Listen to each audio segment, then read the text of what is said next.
Hello everyone, welcome to yet another video in this The Clown Decade. And in this video today we are going to be going through what one of Britain's arch-feminists has to say about the problems of men. And said feminist is this woman, Caitlin Moran, who is probably best known for writing 3 columns a week for The Times, mainly covering celebrity current events, television reviews, and then for the Saturday magazine she typically writes a column on whatever she feels like talking about this week. But she is a self-described feminist and says that Germaine Greer is probably her biggest influence on her views and opinions. So she is pretty much a second-wave feminist in a third-wave feminist world, when the reality of the whole thing is that she's actually probably just a big narcissist, evidenced by the fact out of all the books she has written, literally all of them bar one are autobiographical. In other words, she can't seem to help but write about herself. I mean, even just the overview for How to Be a Woman just makes it seem like the type of book that is literally just there for her to have a bitch about her life, and to be honest, it sounds like she had a difficult life growing up, so fair enough there. But listen to this. Caitlin Moran wrote How to Be a Woman with the goal of making feminism more approachable for every woman by telling the stories of her own life struggles. Narcissistic, feminism, both of the worst things in the modern world. She wants women to stop seeing feminists as radical man-haters and to start seeing them as advocates for true equality. In her book, Moran calls out any woman who doesn't identify as feminist, saying that all women are inherently feminists unless they reject any notion of personal freedom. Which again, I want complete and utter freedom to do whatever the hell I want, otherwise it is not feminism. Narcissism? Feminism. Worst parts of the world today. Being labelled as a feminist could be positive or negative. It's pretty much only negative though, isn't it? Moran tells her own feminist stories using forceful and self-deprecating humour that any woman can relate to. In an interview done by NPR, Moran says that she used humour in her writing because it's kind of hard to argue with someone who's making you laugh. And to be fair, Caitlin Moran is quite funny. But then obviously because she has been worrying about women's issues for too long, she has more recently come to realise that feminists need to start talking about men. Hence, the subject of this video, What About Men? Written by Caitlin Moran. And the blurb doesn't give me an awful lot of hope. As any feminist who talks of girls and women will know, the first question you will ever be asked is, but what about the men? After 11 years of writing bestsellers about women and dismissing this question, I mean already, that's not a very good thing. Having been very sure that the concerns of feminism and men are very different things, Caitlin Moran realises that this wasn't quite right, and that the problems of feminism are also the problems of men. So what about men? Why do they only go to the doctor if their wife or girlfriend makes them? I mean, women, do you really not know that men don't go to the doctor because they really don't like being fussed over things like that? Like, come on. Why do they never discuss their penises with each other? Because it's gay. But then make endless jokes about their balls? Because it's funny. What is porn doing for young men? Not a lot of good. Is their fondness for super skinny jeans leading to an epidemic of bad mental health? I can't even tell you what that's about. Are men allowed to be sad? Yes. Are men allowed to lose? Yes.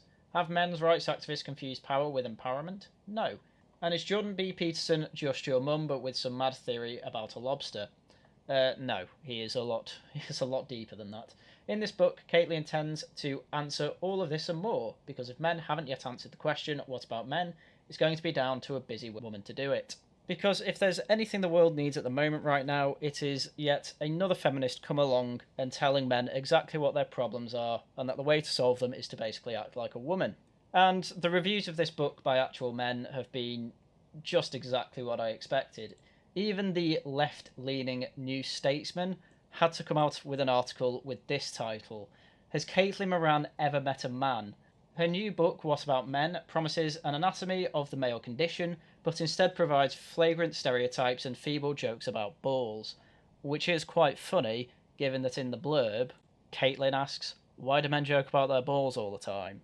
When one of Caitlin's staples is doing the typical female comedian thing of basically doing jokes about my vagina, and then jokes about balls as well, so I have no idea why that question was in the blurb, because she clearly knows.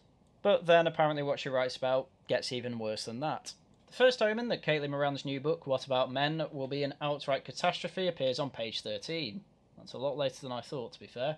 Moran is a stage managing some faintly unbelievable reasons for writing it, and then perhaps with faked incuriousness she asks, I couldn't think of any book, play, TV show, or movie that basically tells a story of how boy children become men.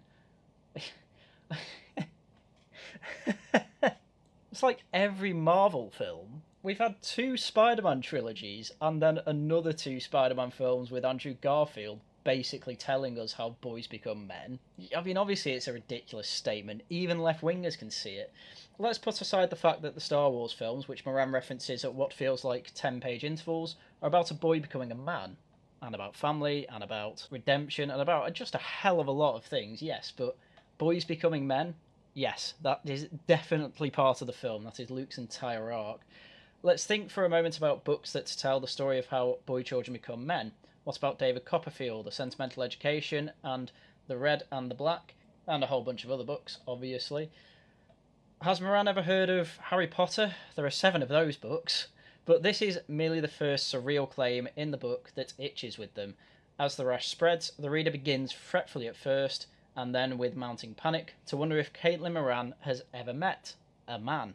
And apparently not much further than this, the narcissism starts to come out, which, imagine my shock. The first thing Moran thinks, simultaneously grandiose and naive, is that what men need is Caitlin Moran. It's the last thing we need, I'll be honest. She had believed she was the woman, and that men could fend for themselves, but then Moran noticed, whenever she gave a talk or chatted with other mothers, that boys had problems. Really? She was galled to discover that there was an absence of appealing, relatable, sound advice coming from the good, liberal, progressive men of my generation. That is because, unfortunately, they do not like the idea of masculinity and don't know how to channel it positively. They only know how to degrade it. If no good liberal progressives were prepared to hose the testosterone and soiled Kleenexes off the world's young men, what's the need for that joke? Then Moran would have to do it herself. The woman would now be a man-woman. What about men details the problems faced by the modern bloke, though not topics such as video games and violence that Moran didn't really know or care about. Are video games a problem?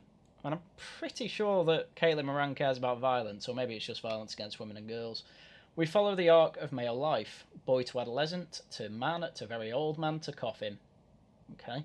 Along the way, Moran attempts to solve the problems faced by straight white men. It's not just white men. It's not just white men. Black boys in London are stabbing and being stabbed at a higher proportional rate than white men. That, you know, every race needs help. Problems with their bodies, banter and clothes. How is banter a problem? And clothes. A chapter that feels like it was written about Moran's husband's wardrobe. Problems with their cocks and balls and the way they shag. They're struggling with dating and porn. That's true, to be fair. Their neglect of friends, family and children. Every crisis of masculinity. Box, Jordan B. Peterson's popularity. Neil Strauss's pickup guide. The game. Andrew Tate haunting teenage boys' phone. Over-masturbating is ticked off. Structurally, there are similarities between this volume and How to Be a Woman, except for the fact that Moran, as a woman, really had a hold of the material there. And here she starts from a position where 90% of all my information on what it's like to be a normal average boy actually comes from the secret diaries of Adrian Mole. So no wonder it's been such a mess writing this book. So to get to the conclusion of this review, we at least do get a clear picture of the world Moran would like to live in. It's a padded soft play world in which men have role models who honestly talk about the joys of going for a good poo. Where normal men have normal relationships with their normal willies, what is the obsession with penises? Like, seriously. It's a very vagina way of thinking, men clearly have a problem with sex. Yes, we don't want to talk about penises to women, though. We don't want women talking about our penises. Please stop, it's really cringe. Where there is finally a male equivalent to the dancing girl emoji. Yes, I'm sure that is a big problem for men at the moment. Honestly, emojis probably are a bit of a problem for men because we're just not allowed any sort of even playful violence because they say got rid of the revolver from the emojis. They're now water guns. And it's just a sanitization and this world we already have that Moran apparently wants, which is this soft play world. No, men want violence. Men want danger. Men want responsibility. It's what gets them up in the morning. It is a world without tragedy, where average people live average lives and everybody laughs at the same transparent joke about farts and balls and cocks. Ultimately, our differences are marginal, and in Moran world, man or woman, bro or hoe, gentleman or lady, we're all just one of the guys. That sounds incredibly awful. Honestly, that does sound terrible. I'm sorry. I don't want to be with women in every activity I do. This is part of the reason I took up snooker. I've never seen a woman in a snooker hall. And when other men do come in and they strike up conversation, it's about football. It's about sport. It's about mechanical things. It's just about things that you want to talk about that aren't to do with you, aren't to do with your problems. You'll say, oh, this is what I do for a living. Oh, I'm retired, whatever, because it's a snooker hall. They're all over 60. But that's if anyone does have conversations. Most of the time, you just keep yourself to yourself, The guy's on the other table practicing, and me and my friend are on the other table, having quips at each other if we do badly, or saying, decent shot if we do well. And that's worked out really well. My friend that I play snooker with, he was going through a tough time quite a few months ago now, and just getting the text saying, do you want to play snooker tonight? He was thinking of saying no, but he's glad I pushed him to say yes, because he felt better after it. Men don't need to talk about their problems. Men just need to do things. And typically do things that take skill, take exercise, have some sort of danger to it. Snooker's not a great example of that, but you get the idea. And just either be competitive or cooperative, or both at the same time. Because they like a goal and they like to try and reach it. And failing at that, most men really don't care. And I just don't think Caitlin Moran understands that. But anyway, we're now getting to the main event of the video, which is an interview of 3 women on Times Radio talking about the problems of men. Because, believe it or not, this is an absolutely insane conversation, and we're going to go through the whole thing. So, pack in. It's one of those weekend videos where you can just leave it on in the background while you do something else, because we are about to get into the deep end of feminism, and it's awful. So, let's go ahead. Do you think, though, in all honesty, Caitlin, that men are going to read this book about men by you? I think my suspicion is that women will buy it. It will be wives of husbands going, look, this chapter where it says men don't go to the doctor. If you talk to GPs, they'll say that if a man comes into the surgery and they say, well, why are you here? If it's a woman, they'll list a load of symptoms. If it's a man, they go, my wife made me. Yeah, and it will be a great resource for women to whinge about men again, I'm sure. But men will likely just say, I don't want to read this. It's really puerile. Jordan Peterson's book's much better. Because even my dad read Jordan Peterson's book, and he did enjoy it as much as me. It's got all these great ideas. His anecdotes, his biblical stories, and his work in clinical psychology really bring together all these ideas to give you a simple rule, or 12 of them, or 24 now. And it's been really helpful for a load of men. Men I know who have read the book and taken the advice seriously have really improved themselves. And to be honest, women in men's lives are really good at making sure that they actually do look after themselves, because women have a massive interest in that, and that, well, especially evolutionary, they did rely on men. And that's the thing, men also rely on women to basically not end up as homeless slobs. So it's a two-way street, but the problem is that Caitlin just wants men to be women, and that's not going to be particularly helpful because of the way our brains are wired. I'm sorry, but men are going to constantly say, no, I don't think I need to see the doctor. And clearly from this, even though Caitlin has interviewed and talked to a load of men for this book, she still doesn't seem to understand that that's just a really normal thing. There's a whole chapter on kind of men not taking care of themselves. Now, I'm just going to take you up on that. So generalisations, yes, they're a thing, and Lord knows I make them. Oh, I love a generalisation. But generally, I have been married to a man who was never away from the doctors. I mean, he couldn't go more than a week without seeking some sort of consultation. So I don't think it's always true that they don't. This conversation is already reminding me of the 4chan post that basically says you are dealing with low IQ people if they say something like this, because what this woman has said is that, oh, you've made a generalisation, but there are exceptions to that generalisation. As if a generalisation means absolutely everybody who I have generalised here will be in that generalisation. No. Generalisation implies that there are exceptions, you idiot. So, this is the level of conversation we're on here.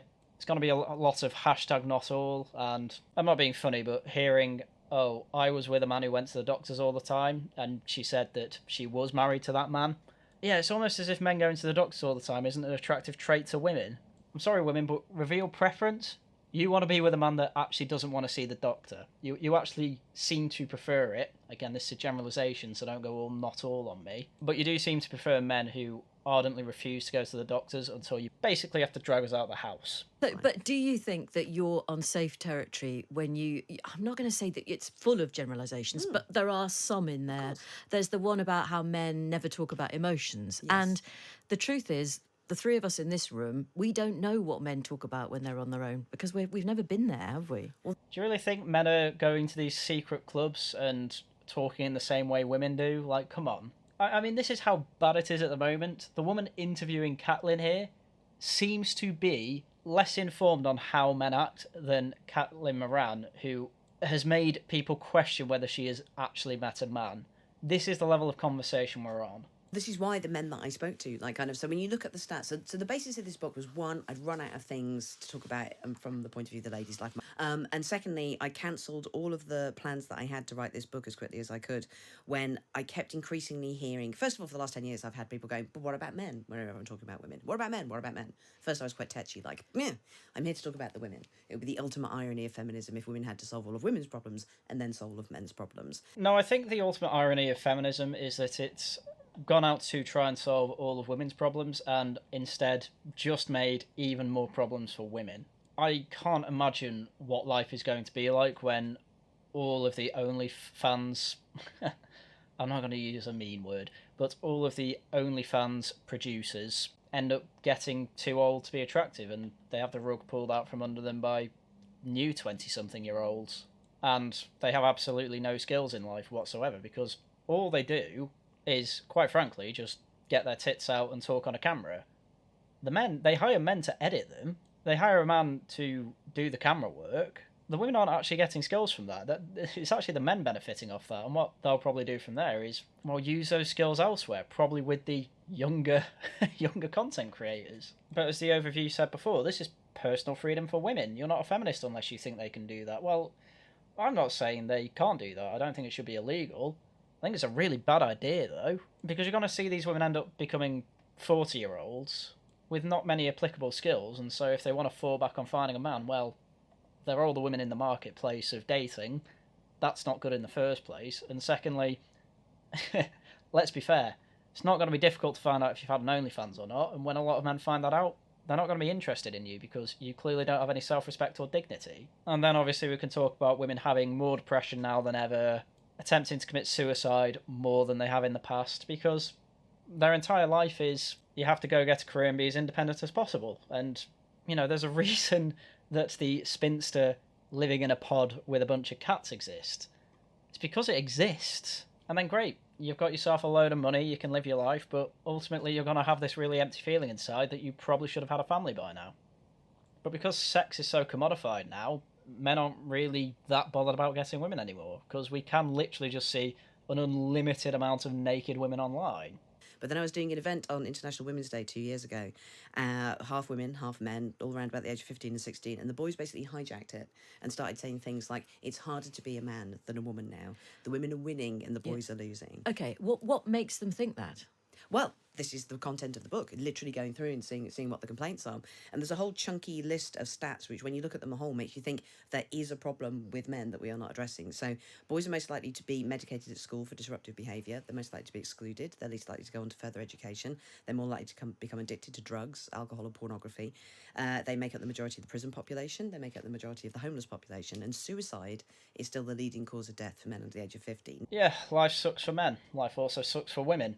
I commend the boys who stood up and hijacked that event, to be quite honest, because, quite frankly, I think we have heard far too much about women's problems when it comes from mainstream authors like Caitlin Moran and all of the media, I suppose. And people can just tell it's got to a ridiculous point. I mean, you had Jennifer Lawrence trying to claim that Katniss Everdeen from the Hunger Games was the first female action star ever in films. There's a weird year zero with feminists these days that try and say, oh, we've had the age of man for ages here, now it's the age of women, all our problems need to be solved and screw men. And obviously men are having a go back a bit, hence people like Andrew Tate are quite popular, and Jordan Peterson, though I don't have as much of a problem with Jordan Peterson, obviously.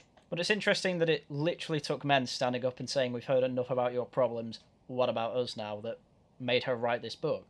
And she clearly didn't seem to take it that seriously. Now, although obviously in recent years there have been more emotional conversations with men, we've talked a bit about men's health. And I wouldn't be surprised to see if that made some of the problems worse, to be quite honest. Men do not want to talk about their problems. It is the last thing we want to do. We just want to do things. Obviously, the easiest thing for men to do these days is play video games. When really doing some sort of sport, even if it's just running by yourself, would be much healthier for men. But a lot of them are lazy and, to be honest, don't quite get that. And it's only really people like Jordan Peterson who are saying things like that, but he's berated every which way, including in your book. I've had people going, this is a generalisation that men don't talk about their emotions. I've got 10 builders in my house at the moment, all working class lads who've been listening to me on the radio talking about this stuff. And one of them just came up to me and went, yeah, I've got 5 friends who've committed suicide. I'm 25. They're all men. And one of them committed suicide after he'd broken up with his girlfriend. And the last conversation I had with him, he told me he'd broken up with his girlfriend. And I never thought to even ask him why. No. He's done the wrong thing there. No. You don't need to ask him why. You just need to do something with him. The pub isn't a terrible option, but it's certainly not the best. But as I say, when my friend was going through a bit of a rough patch because a friend of the family died, and it was quite a big thing. It was a very close friend. So we went out, played snooker. After 2 hours of snooker, it was time to go, and he just said, basically, thank you for coming and playing snooker with me and getting me out of the house. It's been a tough time because of all this stuff. And then, yeah, he just tells me the story. But he doesn't say it in such a woe is me type of way or that he's victimised. He just said, yeah, it's hard. It's been difficult. I've not felt like doing a lot more. I'm glad I did something, though. And that is literally all men have to do with each other. Just encourage each other to do something. We are really that simple. But honestly, you'd probably make a man feel worse if they let you know, oh, I broke up with my girlfriend. And if you replied, oh my God, why? It's probably actually going to make them feel worse because they're having to think about it and then talk about all these feelings that they have that they don't quite understand yet because it's just happened. So a million things are going to be racing through their mind. And then if they're trying to get all these threads together and tell you about each one of them, it's just probably going to confuse them more, to be honest. Whereas if you do something else for a while, even if it's just go to the pub, talk about the football, something else, whatever, it can help get their mind off it. And then when they come back to it later, they'll be in a much better state of mind as to work out what's gone on, really. I'm not saying here that talking about these things won't help whatsoever. I am saying that it would be more effective to just do something rather than sit down and talk about it. Men don't work like that. Like, men don't ask follow-up questions. He was like, I don't know why, really, any of my friends took their lives because I don't know how to have those kind of conversations. Well, this is getting in the wrong end of the stick here. It doesn't really matter why they did it. What matters is that you do something that helps them decide not to do it. And talking to them about it, okay, you might find out why he killed himself, but wouldn't it be better to help him not want to kill himself and letting him know you've got a friend here who is reliable and you can do things with? That is a hell of a lot better than approaching it in a feminine way. That's all I'm saying. Okay, and actually, I don't want to misquote you, but there is a part in the book where you talk about how a man can only feel safe unburdening himself to a woman. They are in a safe harbour with a woman they trust to unburden themselves, but they couldn't ever do it to a male friend. Again, these women are acting like men are women. Like, men just don't like unburdening themselves, full stop. And even when they're safe with a woman, like, they might do it a bit. Typically, the woman actually becomes less attracted to the man, though. There's plenty of Reddit stories about it. But really, men have a specific way of unloading. When they say, like, I don't know, my granddad died and it sucks, they are probably actually quite distraught about it. They just don't want to talk about it because it's probably going to get them emotional and cry. And a lot of men probably do that when they are alone. Because men socially want to seem capable. And if you're a crying mess, you do not seem capable, and it doesn't help them with that. But this is why the doing thing is a really, really, really good way to go, because it does make men feel capable. In my case, the snooker, you put a red in, you go on a bit of a break, you end up with 100-odd points against your mate who's got 120-odd. You know, you might not have won, but you've achieved something, and there's clearly a target to get to that is clearly within reach. Like, that does so much for men's psyche, and it's a lot better than sitting at a harbour with a female, quote-unquote, unburdening yourself, because As I say, men don't like it because it doesn't make them feel capable. And that's what matters. Men who feel capable typically will not kill themselves. I don't think that the chat tools aren't there. It's been really interesting doing the sort of, I've done the first couple of live dates, and the people who are coming up at the signing afterwards, most of them who want to have a conversation either work in educational support services for young boys, and they're saying around about the age of 7, that's when you see this massive divergence. Before then, the genders aren't that much the difference. You would get boys crying in school and girls. At 7, suddenly anything that seemed to be a girl's thing, boys are generally desperate to get away from, and that includes things like talking about your emotions, asking questions. The difference between the ladies and the men's toilets is the basis that this book rests on. If you go into the women's toilets with a problem, 20 minutes later, 3 complete strangers will have given you life advice, they'll have handed you a tampon, they'll have told you to come out on the dance floor and dance your woes away, and you'll have made 3 friends, whereas, from what I understand, that's not generally happening in the men's toilets. Yes, it's amazing that on Times Radio, they are saying men do not make friends in the toilets. Men literally do not talk to each other in the toilets. It's not really a communal space, it's literally just a place to go and urinate. That's it. That's all men want to do there. And that's fine. If something's happened that has upset a man at a club, they will just try and do something else, go somewhere else. It doesn't matter. They'll probably leave early. I know I've done it before, and it's been fine. It's just a coping mechanism for it. And given that depression is diagnosed less in men, it just seems to be a better coping mechanism. So why don't we tell women to do that instead? Well, because that would be a ridiculous thing to do, because men and women are different. Don't come out saying I've made a friend. There's a part of me that wants to believe you about that women bonding instantly thing, but I'm not sure. What do you think?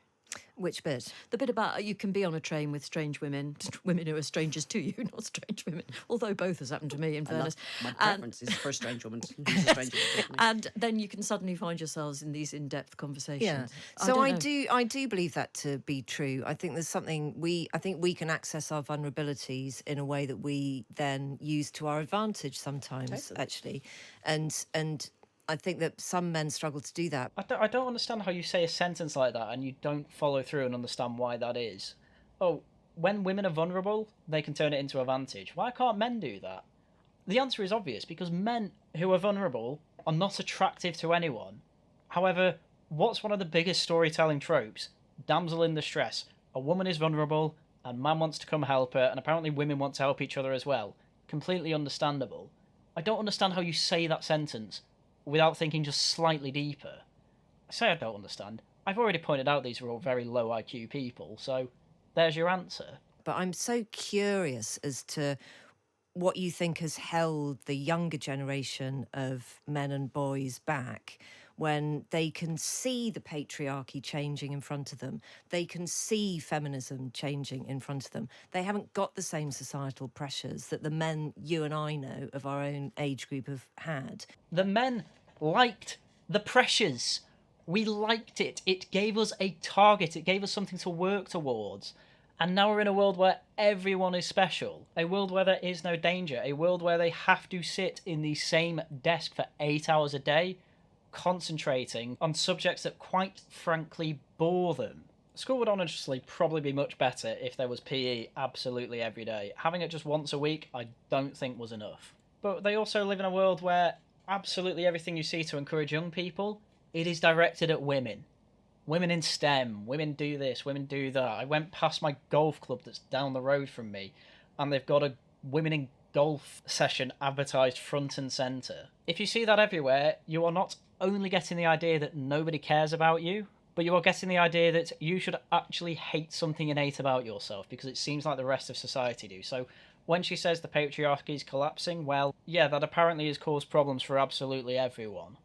So if they can't grasp a different way of being now, then do we just accept that men are permanently, physiologically different? Yes. Everyone has we have known this for millennia as a species. We knew that before we knew how to read and write. Our prehistoric ancestors knew this. Why are you acting like it's such a strange discovery that men and women are different? But then where is the template to change? This is the thing, like in the last 10 to 15 years of feminism, we've seen such an incredible expansion in the kind of women that we see in public life, in cultural life. You know, women are now off in space. You've got people like Michelle Obama selling out stadium tours talking about anxiety. Yeah, but Michelle and depression. Obama was married to the President of the United States. She wasn't the President of the United States. But she's now actually far more successful than the former President of the United States. Like, she fills out arenas, and, you know, very little of that chat is about Barack. Like, kind of, if you look at the lexicon of female heroes and role models we have now, that are all templating conversations, and how quickly feminism is to grasp on a new issue and start talking about it. Like 3 years ago, no one was talking about the menopause. Now it's everywhere. I tell you what, you can't move for it. Literally everywhere. I know, I'm jealous. I want mine to come. I'm so bored of the perimenopause. I'm in this kind of holding position. If that's not feminism in a few short sentences, I don't know what is. Oh, everyone's talking about women's issues now. We literally can't stop it. And then it's I can't talk about my personal experience with it yet, and I'm very jealous of that. I want to go through this now so that I have something to talk about. Me. I wish these women would listen through this again and realise that this is why a lot of men have problems. Because, as they say, you literally can't move without seeing women's issues plastered everywhere, acting as if men don't have issues themselves. And I know the paradox here is me saying men don't want to talk about their issues, though. Yeah, that's not the issue here. The problem is that feminists act like men don't have problems. And okay, at least now, we are seeing some feminists try and talk about men's problems. The problem is that they're really bad at it. And once again, are now trying to treat men like women. And that's already caused a load of problems. It's going to cause a load more problems. And the example of Michelle Obama is successful because she's filling out stadiums. Don't get me wrong, that is successful. But then the reason for it? Because she's talking about women's problems and anxiety. We're not living in a normal world where you're filling out a stadium where women are talking about that. We never had massive public speakers talking about anxiety and depression like this in the past. And yet they are absolutely everywhere now, filling out stadiums. Clearly we have huge problems. Clearly feminism is not the answer to it, because as we keep seeing, she keeps filling out these stadiums, talking about the same issues. But like, and when you look at what boys are saying, when boys, the rise of people like Andrew Tate, if you read Laura Bates's book, Men Who Hate Women, these web Facebook sites have 300 to 400,000 young men on them. And I think a lot of that is because we've been so concentrated, quite rightly and correctly, on the problems of women and young women and young girls over the last 20 years or so, that we don't realise that most of the conversations that a 15-year-old boy will have overheard, whenever the word man is mentioned, it's things like typical men, typical straight white men, the patriarchy, toxic masculinity. And so the only person who's saying anything positive about men and going, it's okay to be a boy, masculinity isn't in itself a bad thing, is someone like Andrew Tate. I absolutely love it. She knows what the problem is. She knows she's part of the problem here. And in trying to solve it, she has just created the problem more and more and more. Because, as I say, it appears that her solution to men is just to turn them into women. No, that's what men are fed up with, you imbecile. Yes, 15-year-old boys are obviously going to go to Andrew Tate for all the reasons you've said. Why do you think the solution is just to do what you're doing but harder? So you note in the book the number of young men who believe that, in a sense, feminism's gone too far, hasn't it? It's just, as you've just said, it has left them behind. But what do you think then kind of solves that problem? Do you have to wait a whole other generation for some brave men to be what? Well, the offer I make in the book is just pointing out, like, kind of, if you think women are winning, like, if you think boys are losing, then still, statistically, we have less money than men. Oh, you also work less than men. There is the pay gap. 1 in 4 of us will be sexually assaulted. Yes, having very harsh punishments that we actually follow through on in the UK against sexual assaulters will probably help with that, but feminists see jail time as part of the problem with the patriarchy, so, you know, what you're going to do instead, teach men not to sexually assault? Men know not to sexually assault. They don't do it proudly, Insanity. We're back in 2016. Kind of, we know the structural economic political problems behind women, but the one thing we have got that might make you think we are winning has been feminism. This brilliant crowdsourced network of things where if you have any problem, you can go online and there'll be a blog or a book or a film or a movie star or a stand-up comedian dealing with that problem instantly. And there is not that resource for boys. There is that half of the upbringing that I've done of my 2 teenage daughters was actually done by the wider network of feminism. Whenever I got something wrong, they could find another resource. I don't know how I would have raised teenage boys because that conversation is not happening. Oh, that explains a lot. I knew she had children. I didn't know she didn't have boys, though. That explains a lot. Because if she had boys, if she brought up boys, she would know you cannot treat them the same as girls. You just can't. And despite all these statistics, she says, this is what helped with my girls. There's no reason to think that it won't help with the boys. Actually, there's plenty of reasons to think it won't help with boys, for reasons I've been going on and on about this whole video. Well, I don't have boys. Fee does have a son. You have daughters as well, don't you? So I confess I don't know what I'd have done if I'd have had sons. I'd have loved to have had a son. Oh my god, it gets even worse. It is 3 women on a panel, and between all of them, only one of them has had a son, and that woman is least involved in this conversation. Oh, this is embarrassing. Yeah. But you do talk about the lack of conversations between fathers and sons. In those areas that women, I think most mothers would routinely discuss with their daughters. Yeah. So, but how can you as a woman get into that space and start those conversations happening? Well, Don't do it. Just don't do it. Don't do it. Men will not be on board with it. Again, men do prefer to work things out for themselves. And if they dwell on something for too long, they will get to a wrong conclusion and just carry on with that. If they do something else and come back to it later, they tend to be in a much better frame of mind to think about said problem.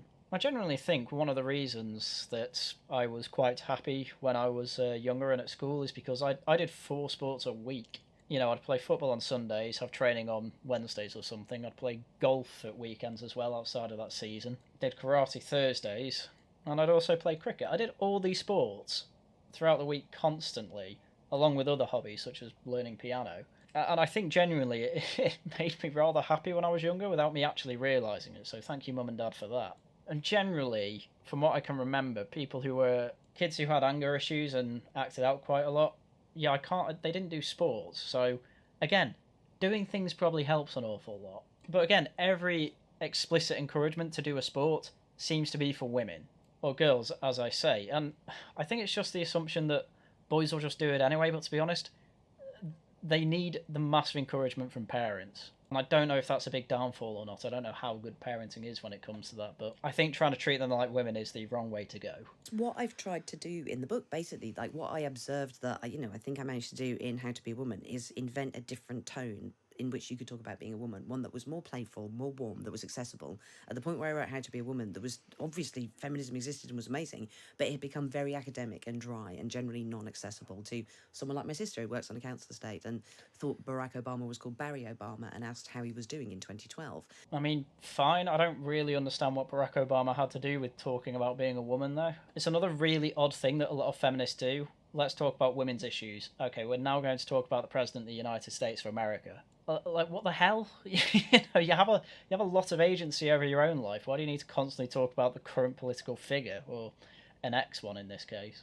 So you want to make it should be a popular culture phenomenon. If you're making the offer of, I can make your life better, you need to be able to get hold of it wherever you are. So in the book, that's what I'm trying to do. I'm trying to show templates for conversations and tones that would allow, for instance, I don't know how fruity we can get language-wise here, but for young girls, having pride in your vagina, for instance. If you go on Etsy, there's all this merchandise about being proud of your body, proud of who you are, the body positivity movement.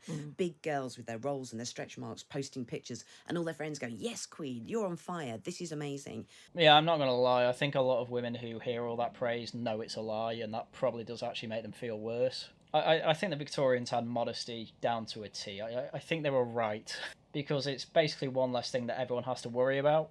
The idea of there being merchandise for boys to be proud of their bodies or proud of their genitals, a fat boy posting a picture of himself in his swim trunks, posting a picture, his friends would not be greeting that with, yes, you look amazing, body positivity. No, they wouldn't now, but throughout history, men's physique has been celebrated in art and in all sorts of other ways, and most of us didn't know we had a vulva until relatively recently. I know. What do you mean women didn't know they had a vulva? What? Did women just never look at their vaginas in the past? I don't understand. And this whole thing about body positivity, I'm not being funny. I'm on a Discord call with the other guys from the Wellington Project. A lot of nights out of the year.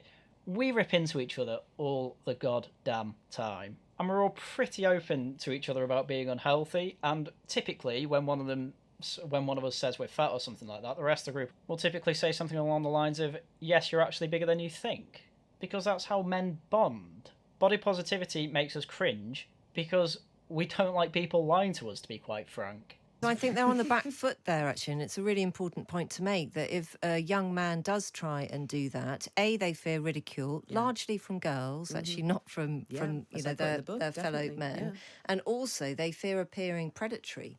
So you've got a long way to go before boys can actually have the same playfulness about their bodies that we in our generation might have accomplished. Totally. And on top of that, the fear of homophobia, which is like, I've looked into the history of previous men's movements that tried to sort of come up at the same time as feminism, and they were usually stymied by a fear of homophobia. So becoming more emotionally open, hugging, talking about your bodies and stuff would just be disrupted by people just going, well, that's quite gay. Like, kind of like, are you coming on to me? Yes, Caitlin, all that is to signal is that men generally do not like that type of thing, and they don't think it will be particularly helpful. Now, whether they're right or wrong about that, ultimately, if men are going to get help, they need to accept the help that they're going to get, and if they're calling something gay, they probably don't think it is. And what's the obsession with encouraging people, in this case especially men, to post pictures of themselves when they don't particularly think they look good?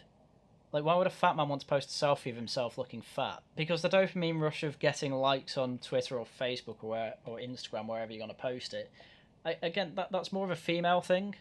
Don't get me wrong, men do it as well, but they tend to do it more on the political side of things. If men post physique of themselves, it's because they are proud they have achieved the body of Hercules, essentially. Or they're posting to say, oh my god, look at this progression. They're happy that they are reaching a target. Women just do it because they like other women saying that they look good, or men as well, maybe. Men would rather show off a thing they did or a thing they made. Which is why it's interesting that this younger generation of men, even though they face a lot of problems, do genuinely seem to be more tactile. I see boys at my girls' school hugging, being more affectionate, and that's come hand in hand with the fall in homophobia that we've seen. Is another theory not that because school has been so feminised and the whole world's been so feminised and gynocentric now that men are just acting like women because they think they're supposed to? I find this feminist obsession with getting men to be all touchy-feely with each other and say I love you to each other and things like that, basically to get them to act like girls. I've just answered my own question. I do get it. They just hate masculinity, and hugging each other isn't masculine. So these things are shifting, but, as you say, that the fear that you'd be seen as predatory talking about your body, I think that's a massive problem, because if you're making a boy who's 15 feel that just by being who he is and having a body and want to talk about it is threatening, that's a thing that politics can't fix that. That's a cultural problem where we need to find a new way of talking about these things, where boys don't need to feel the same kind of shame and guilt about their bodies as girls did 20 years ago. What an incredible thing to say. Like, really an incredible thing to say. It's feminism that has caused that in the first place. And again, boys just don't really feel like they want to show their bodies off, especially when it's not in good shape. The reason for that, as I said before, isn't societal, is because they know that they have failed to hit a target and they don't particularly want to show that off. They do want to show it off when they have hit a target of having a six-pack, a massive pecs, and burly biceps. But the fact that we've got into all these problems thanks to politics and feminisation of absolutely every institution we have in Britain and America, of course the answer can be political. Politics can actually fix that in terms of the problems which deep down we're just trying to stop men from killing themselves.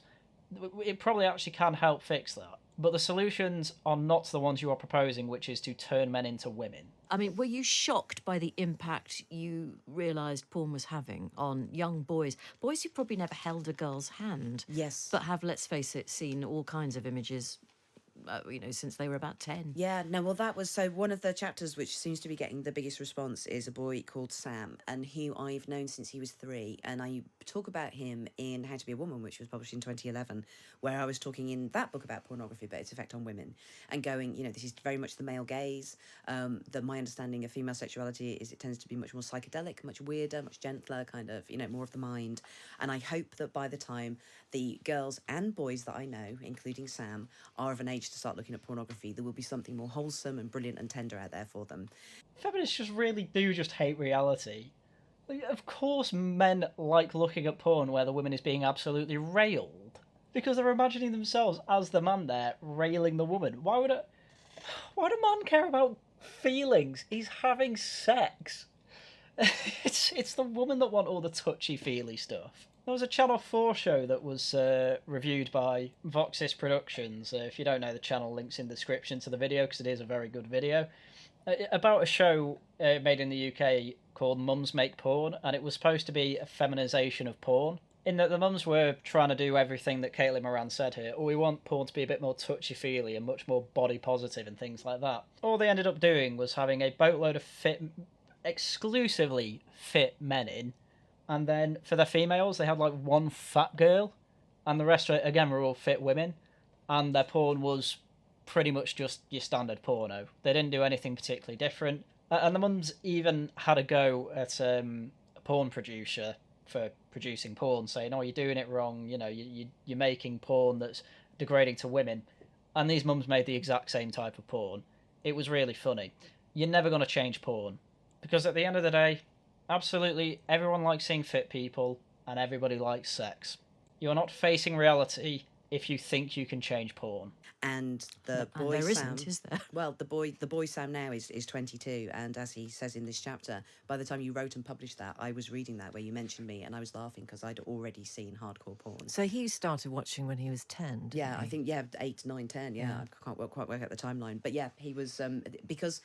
The sad thing about, your children, we all like to think that we'll give the talk about pornography to our kids and that we're well informed, and we think maybe sort of around about the time they go to secondary school. It's probably earlier than we'd like to, but that seems sensible. The problem is that your child seeing pornography for the first time is absolutely predicated on basically the naughtiest kid in your school or class, because it's the kid who's there with the phone going, "Look at this, this is weird, this is freaky," and that's when your child will start seeing pornography. Yeah, she's actually right there. That is typically what happens. And I personally do think that porn is way too accessible for young kids. And honestly, age verification for porn sites, they're just terrible. You just click, yes, I am over 18, and that's good enough. I think it would be better just to teach parents how they can block certain websites, or maybe just, there are probably already massive ban filters out there that they can put to the home IP address so that it stops porn from coming through that IP address. But obviously most parents are boomers and so have no idea how to do that. But teaching them how to do that probably be the best thing for kids to stop them watching porn, because porn is bad. Anyway, the women basically go on about how porn's bad. I agree with them. And then it moves on to this. I think that in the same way that, like, if you first light up a cigarette at a party as a teenager, there will be one person who'll go, "You'll get addicted to that. That's really bad." The first time someone looks at pornography, we don't say the same thing. But the effects are actually more catastrophic than that, because whatever you see in those young febrile years where you're wet clay, that becomes your sexual imagination. Those become your sexual preferences. So if you're seeing this incredibly out there, weird or damaging or just non-pleasurable or misogynistic pornography, that's with you for the rest of your life. Yeah, and again, that's probably true. I don't have much issue with what's being said here about porn. Children obviously shouldn't be watching it, but I think a total ban on it is not the right way to go. But a weird thing is that feminists' answer to this seem to be, oh, we need to make more softcore porn, and then if children see that, that their sexual preferences will be more loving and less hardcore.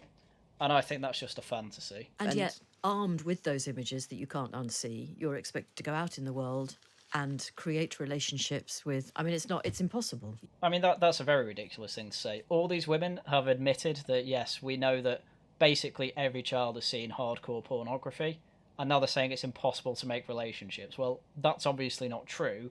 Young people are still managing to make relationships, so I don't know why she said that. Not that I'm saying it can make it difficult for some people. Obviously, it makes it difficult for some people. Yeah, and the effect on both boys and girls, like the amount of young girls I know who are just going, "I never want to have sex," because they've seen this violent pornography, and they're like, "Well, why would I ever want that to happen to me? I don't want to grow up. If when you grow up and you have that sex, I don't want to have it." And boys, meanwhile, are supposed to turn up completely confident, throwing girls around with these big hench bodies. There's no space for tenderness or mistakes or laughter, or silliness or any of the things that actually make sex fun. I've said it before on Twitter, but feminists really do just think that men are socially inept idiots. A lot of men do understand that porn is just fantasy. In fact, I'd go as far as to say almost all men know that. And also there's this thing of communication. Why don't they think that men talk to women about these intimate moments? Talk to them about what they like, what they can do better. And if they don't, then why don't the women pipe up and say, you know what I really like, do X, Y, and Z, or maybe we need a bit more foreplay, something like that. But these women just seem to assume that men have seen porn once and therefore think they need to be built like bulls and treat women like sex dolls. Well, to be quite honest, I don't see that happening as much as these feminists make out. I don't know how we've screwed up sex, given that animals managed to do it, like on shed roofs in the rain, yet we, with our massive brains porn, and technology, seemingly. Yeah. I mean, I know Zoomers are having less sex than millennials were, but they're still having more of it than they probably should do. We must go back to Andrew Tate briefly, because we can't ignore him, because he has a huge audience and he is getting through to those boys who feel that no one else speaks for them or speaks to them. No, absolutely. And you quote him as saying, he's right here when he says women are the gatekeepers of the sexual marketplace. That is true. And if you are a man who doesn't have a woman, can't get a woman, has been denied a woman, as they might perceive it, it's really tough. Well, yeah, but that's also market forces, and also the reason that women are gatekeepers to, I mean, they're not gatekeepers to the sexual world, like it's some kind of resource that's kind of, they're gatekeepers to their own bodies. And the reason that a woman would not want to have sex with a man is because she's scared or she doesn't want to. So the fact that that's not seen as a valid reason, and somehow Andrew Tate is suggesting that we need to reorder society so that women have to, like, kind of have a certain amount of sex that they need to give out or else men will become angry, is deeply dangerous. Oh my god, it's such a long-winded way of straw-manning him. I've got to be honest, I don't listen to Andrew Tate all that often.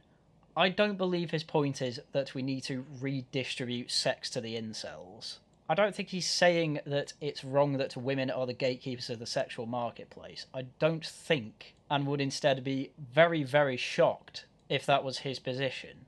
And I don't understand why Caitlin Moran thinks it's some type of refutation of women are the gatekeepers of the sexual marketplace by saying women are the gatekeepers of their own body. Yeah, that's the point. That's exactly what Andrew Tate is saying. And again, I don't listen to Andrew Tate, but I imagine what he says from that is that you need to be somewhat of an alpha male who is so attractive to these women that they allow you to have sex with them. And Caitlin Moran just says the same thing as if it's a refutation to that. Well, one thing that feminists seem to just refuse to understand is that, yes, women do like partners that are alpha males, that do seem very competent. Like it or not, Andrew Tate was that, until obviously he went to jail. Just because you wouldn't open your legs for him doesn't mean that a lot of other women wouldn't.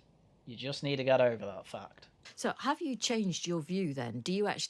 Have you begun to think that those young boys who spoke to you a couple of years ago and said it's actually tougher to be us than to be a girl, do you think they're right? Well, the thing I enjoyed most is going through it like a kind of, like a big old mum and going, here are the things you're right to be worried about. And in these, I think I give 8 reasons where it is harder to be a boy or a man than a woman now.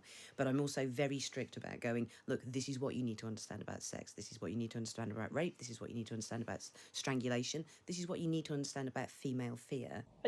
You've got to love that whole entire statement there. I think the boys are right in some ways. They're right in a lot of ways, but I'm also being strict in saying everything to do with sex, though. Well, not everything to do with sex. A lot of things to do with sex, though, that's where you're wrong. If men are only... Sorry, I need to reword this. What Caitlin has essentially said there is that women have bigger problems than men when it comes to fearing for their safety in public and fearing for their safety during sex. And that's very revealing that the main things that she can come up with where women have it worse is during sexual relations, which implies to me that she is actually ceding that men have it worse in pretty much every other way, be it politically, culturally, socially, in terms of the encouragement they get, whatever. She seems to have conceded that, yes, it is actually harder to be a man than a woman. And in my view of things, it doesn't really matter what it's harder to be. Why don't we just solve these problems? Feminism is not solving any of them, and in fact creating worse ones. So I very much see this as an extension of my feminism, because if half of all women and girls' problems is men, angry men, abusive men, scared men, confused men, and you can't fix the girls until you fix the boys. So I genuinely believe that the next part of feminism is sharing this resource that we've invented, which is talking about gender, which we've used to talk about women. We now need to use it to talk about men and fix them alongside the girls. She's doing it again. She is causing the problem, adding to the problem again. Women's biggest problem is men. No, it isn't. Women's biggest solution is men. Men's biggest solution is women. We're a dimorphic species. We rely on each other to keep the planet going, to keep the species going, to keep each other sane. We also rely on other men if you're a man, or other women if you're a woman. And when you make the statement, women's biggest problem is men, and even if you do have the caveats of scared men, angry men, whatever, doesn't matter. You're making men feel terrible again for doing anything masculine, and you shouldn't do that. Because it is just Marxist feminism again. It's literal cultural Marxism. Women are underneath and now men are on top. Yet for some reason, when she admits that men are underneath in some ways, she can't admit that women are on top of it. Even though that's exactly what the theory should state happens. Why isn't there a man who's you writing a book that's this? I know. I literally sat there for 10 years absolutely expecting that there would be.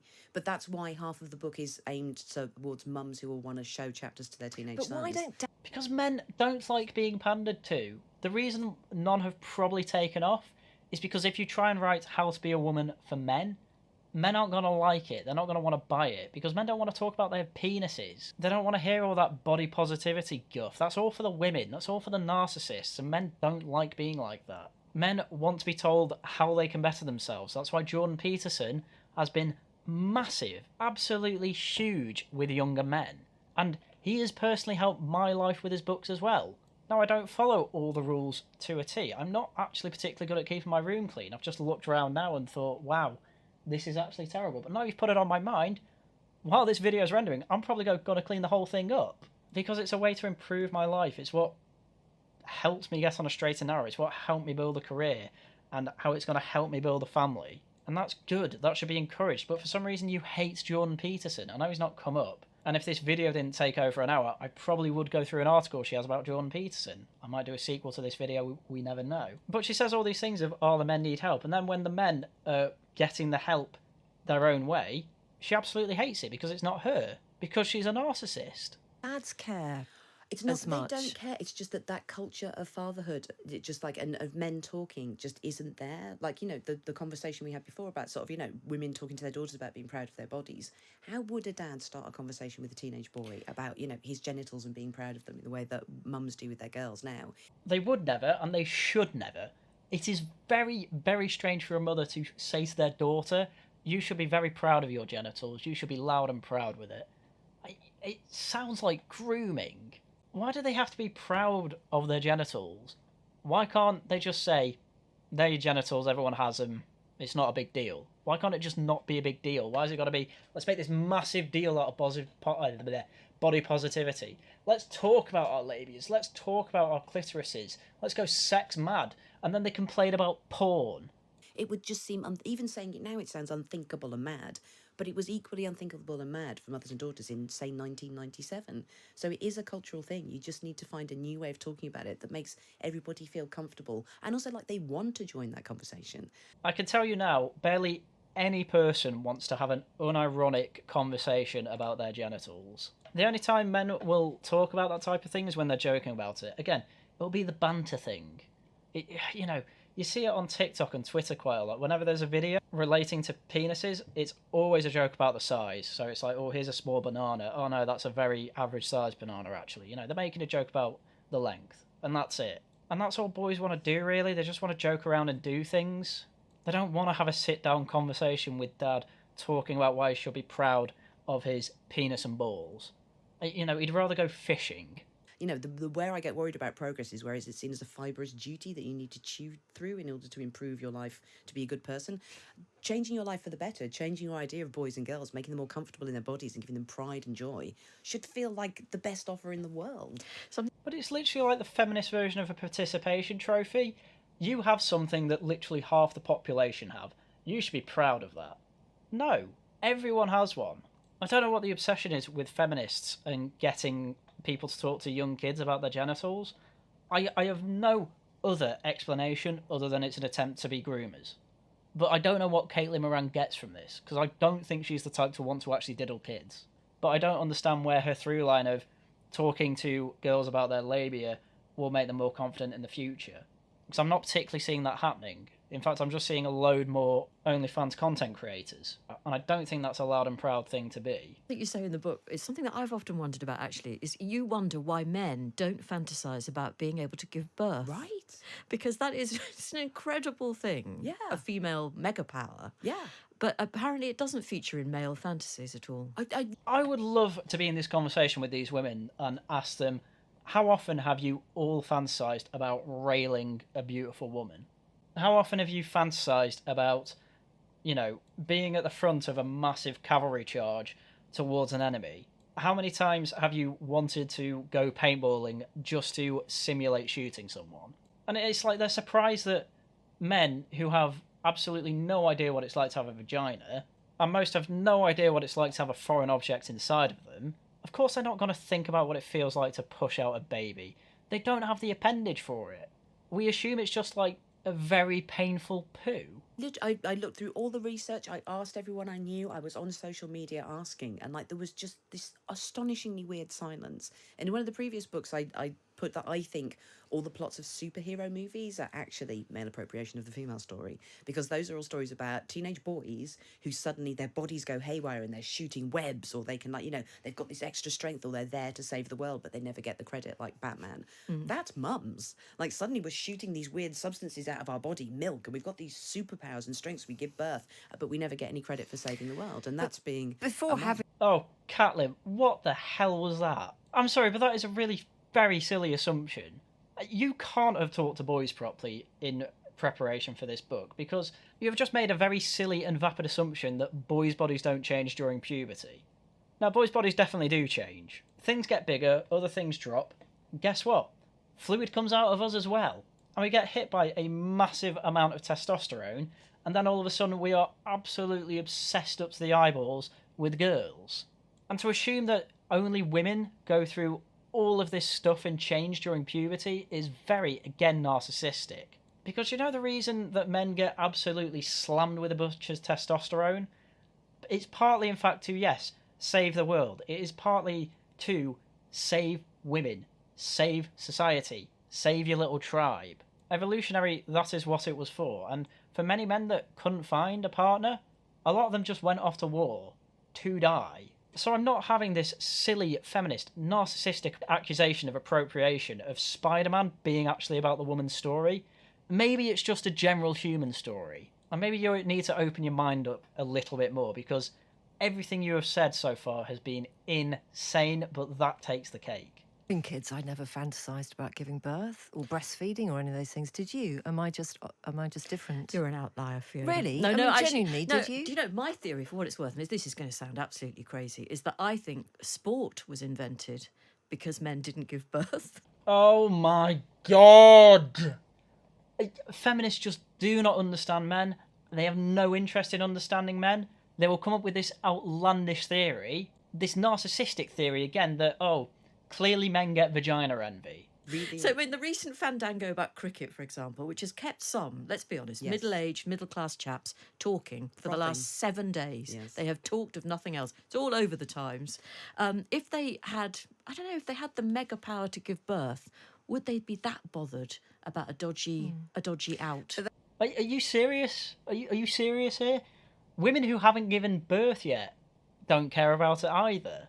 It's just such ignorance of male psychology. I actually can't believe it. This is one of the most bigoted conversations I've ever heard. And I've heard of Richard Spencer talk to Jared Taylor. That's the theory in the behind ashes. war as well, isn't Yeah, it? well, That there was- we are. That was Yeah. the one The that great I Fleabag thought. When one, I gave yeah. birth and I was a mother, I was just like, this is a woman's war. You know, you are risking your life. It just goes, you think it's going to be over by Christmas. It's not. Hello, Agamemnon. Nice to see you. I mean, don't get me wrong, childbirth is quite clearly a very painful process.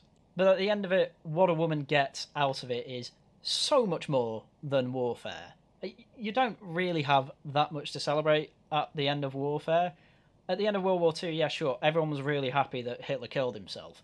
But then, instantly, massive depression, we have to come out of this, we have to come up and realise that we've lost millions of men here, and we have to rebuild entire communities and half of London.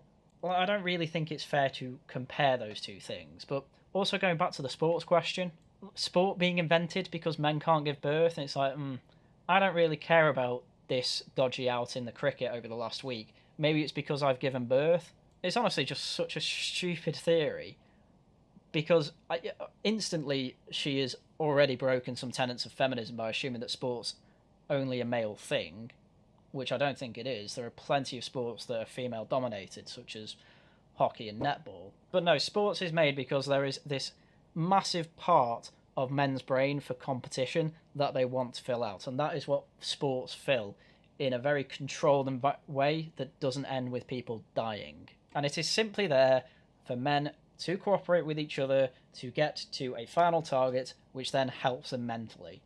That is the reason we have sports. And I can't tell you how stupid I think it is that these feminists have all come together and not even criticise that idea. But anyway, thankfully, that is the end of the little podcast from the Radio Times. I personally found it completely unbelievable how little Caitlin Moran understands men after having written a book about them, but that just goes to show it's clearly not going to be worth reading. If you want to understand men, talk to men, and actually watch men and see what they do, because men are typically very bad at talking about themselves, so you have to observe. Anyway, that's everything I had for you today. So once again, thank you very much for watching, and until next time, goodbye.